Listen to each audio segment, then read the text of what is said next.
Okay, this never happens.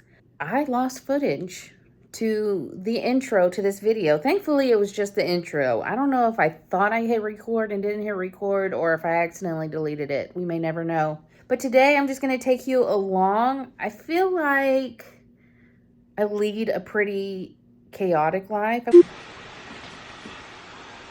All right, we're already solving our first emergency of the day.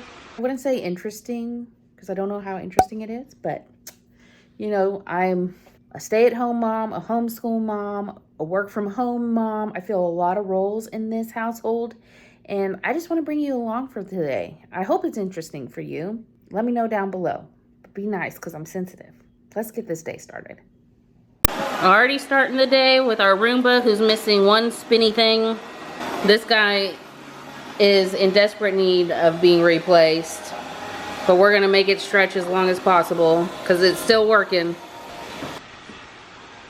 All right, we're already solving our first emergency of the day. Somebody was dancing and playing on the bed and got their cord wrapped up. Well,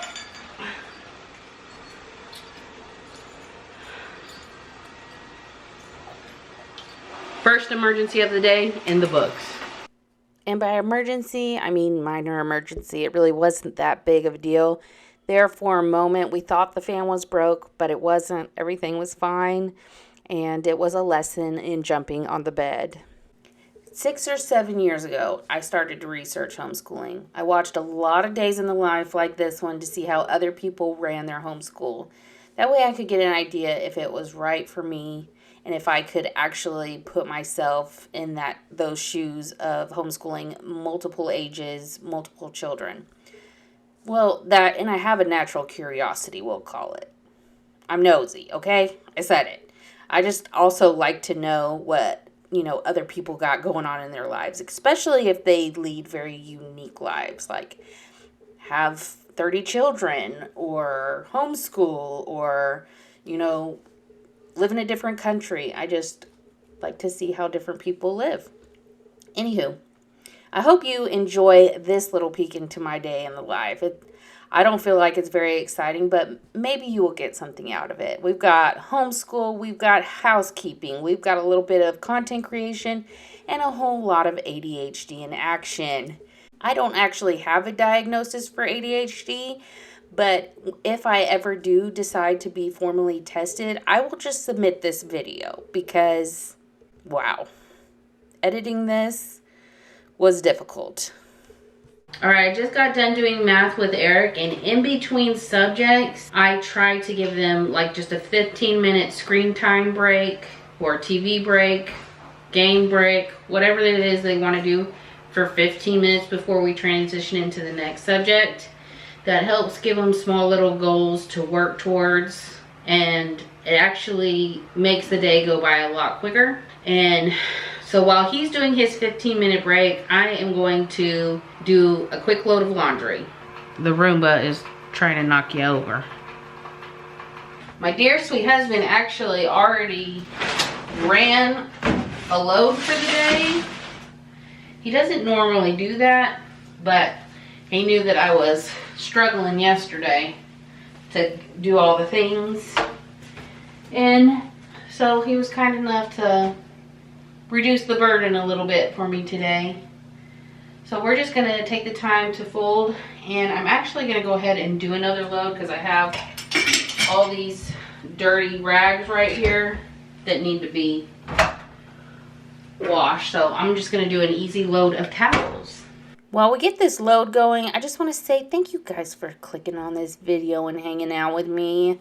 Y'all make chores so much more fun. If I could do all my chores with you, I would, because it's like having a buddy beside me the whole time. And if you're new here, welcome.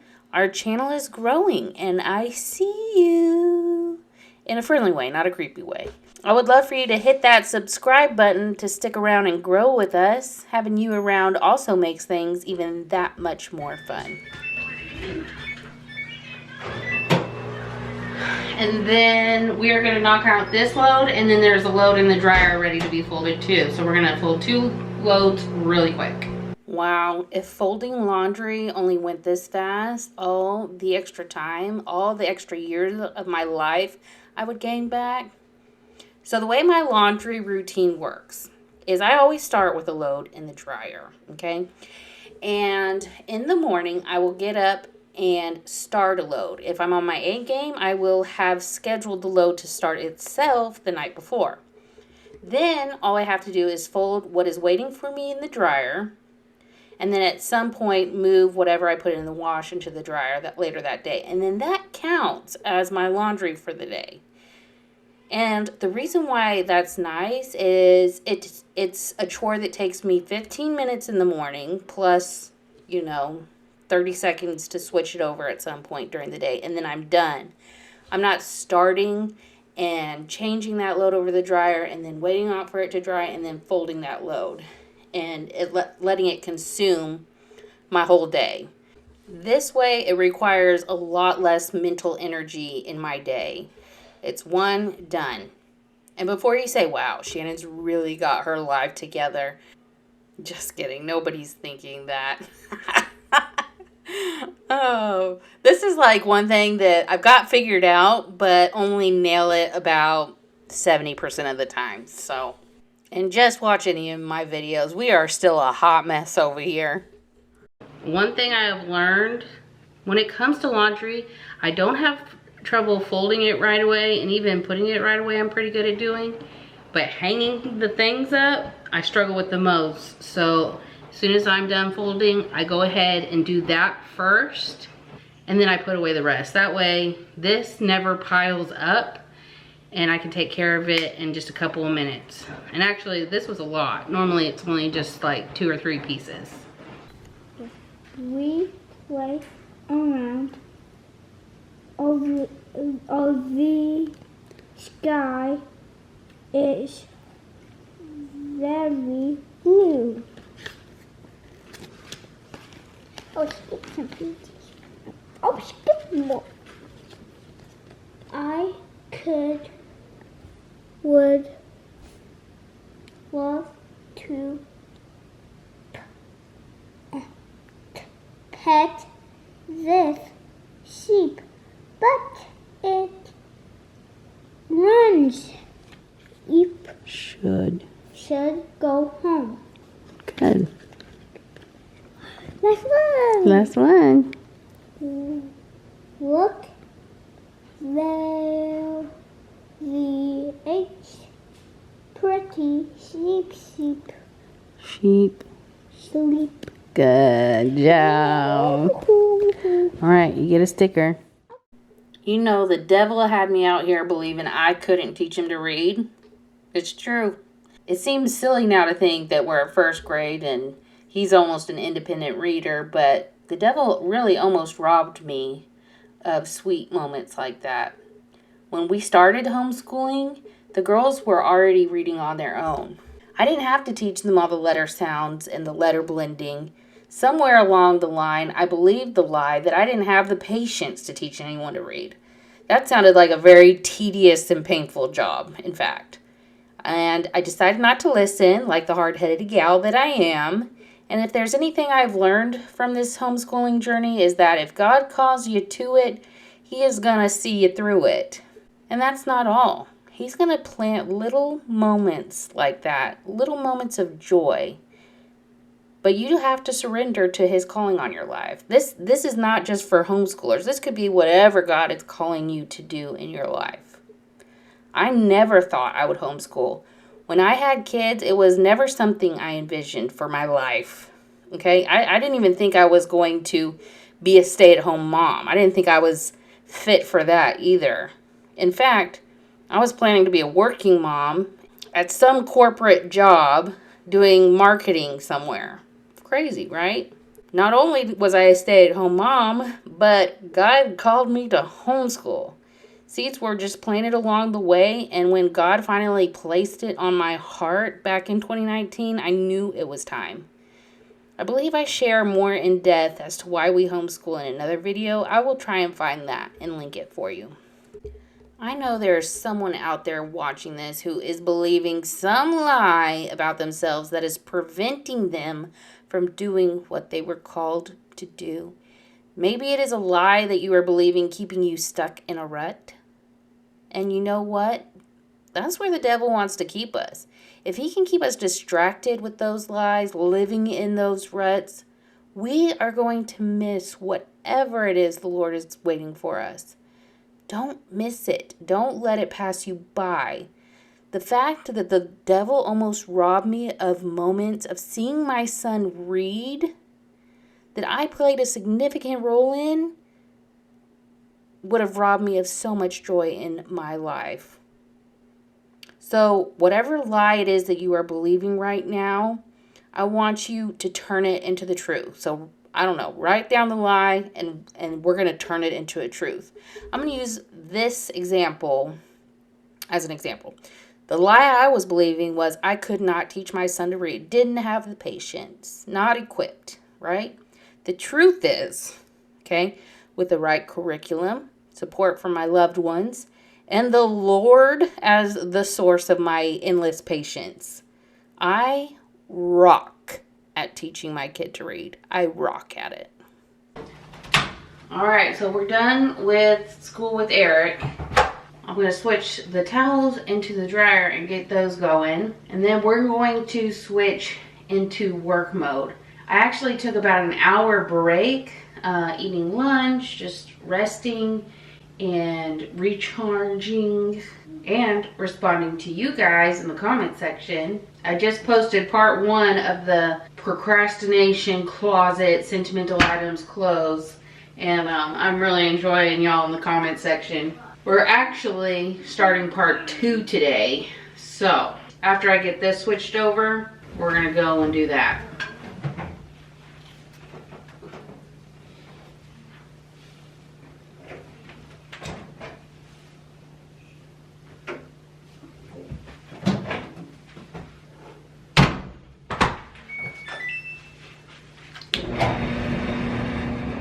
Yes, we have started filming for the second installment of these sentimental items, and it's going to be a focus on my kids' items, so stay tuned for that.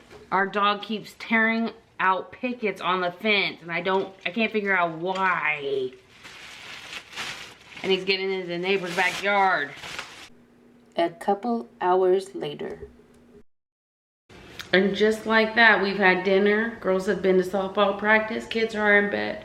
Everybody's in bed. So yeah, the evenings get quite crazy around here, just with extracurriculars. It's also the day before co-op, and the girls always have last minute homework stuff. I have to check everything. So it just gets kind of crazy, but that's okay. That's life. I told you it was going to be a realistic day in the life, and that's just what it is. I also happen to volunteer as a teacher at our co-op. I teach like a STEM sciencey class to 4 to 7-year-olds, and I am not prepared for tomorrow, and it's 9:30 p.m. So we're gonna finish getting packed for that. We're learning about flowers, and I have everything planned out in a list because I'm a list queen of everything that I need to pack for tomorrow. So, you want to help me do it? Okay, let's go. For those that don't know what a co-op is, it's where multiple homeschool families come together and the parents divide up subjects that need to be taught. They serve a lot of wonderful purposes. For us, it helps take a little load off me having to teach every single subject to 3 kids. But it also provides my kids a chance to connect with other kids their age and give them a classroom experience. One of the games that I have planned at the end, if we have time, is you put it's like a flower activity stick thing, but you basically make little stick flowers, I'm gonna cut out little flower shapes, paste them on this, and then have like an activity like 10 jumping jacks or, you know, whatever. And that should be kind of fun.